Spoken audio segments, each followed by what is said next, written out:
শুনো, তুমি বাসায় যাওয়া কেমনে? কথা বলো না কেন? লেট করে বাসায় গেলে তোমার আম্মু কিছু বলে না? আম্মু আমার একবার মাহারির বাসা থেকে আসতে লেট হয়েছিল, এই জন্য আমার আম্মু আমার দৌড়ান দিয়েছিল, কিন্তু আমি দৌড় দেই নাই। তুমিও পারবা না দৌড় দিতে, এখন কি করবা? কোন জায়গা থেকে উঠে নিছিলা? হ্যাঁ, এত বকনামি কেন করো? ছোট মানুষের মতো থাকতে পারো না?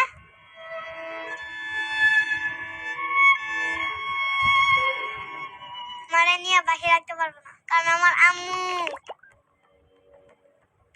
না আম্মু না আম্মু এটা এই যে, না না এইটা শুনো, তুমি কি বিড়ালের সাথে থাকতে পারো? দেখো, আর কিছু করানো নাই।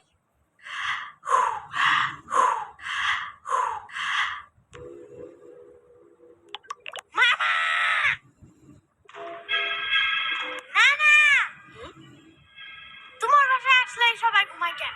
না না, ঘুমায় না তো। বাকি সবাই ঘুমায় কেন? বোরিং লাগে না আমার? কি করবো এখন? দূর, আমি গেলাম মাহাদির বাসায়। মাহাদি, ওরা তো বাসায় নাই, সবাই গ্রামে গেছে। উফু, আরে এটা কই পাইছো? আরে আমিও ঠিক না, কই থেকে যেন আসছে, আর পাখাও ভেঙে গেছে, এখন তো বাসায় যেতে পারবে না। আর তোমার আম্মুও তো।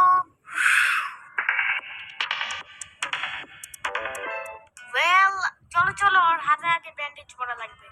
চলো চলো। এই পিচ্ছি যদি না ঠিক হয়, আমি বেতন পেলে একটা খাতা কিনে দিব, ঠিক আছে? পরে তোমার বাসায় ওরা রাখবা। তুমি জব কই পেছো? আমার নানু আসলে ওনার সাদা চুল উঠায় দিলে একটা চুলের জন্য 2 টাকা করে দেয়।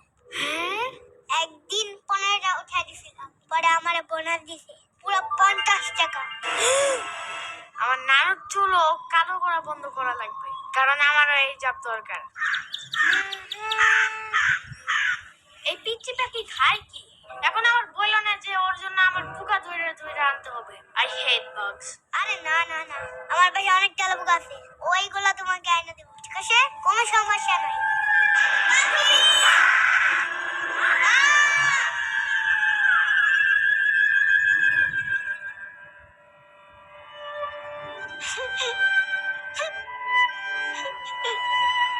সমস্যা নাই, চুপ করো চুপ করো। মাহাদি ঢাকায় আসুক, বড় ওই কাকের বাসা আমরা সবাই মিলে খুঁজে বাই করবো। থাক থাক, আর কানতে হবে না। লেট করে বাসায় গেলে আবার তোমার আম্মু দৌড়ে নিয়ে দিবে না? আচ্ছা এখন চুপ করো, ঠিক আছে? জলদি চলো।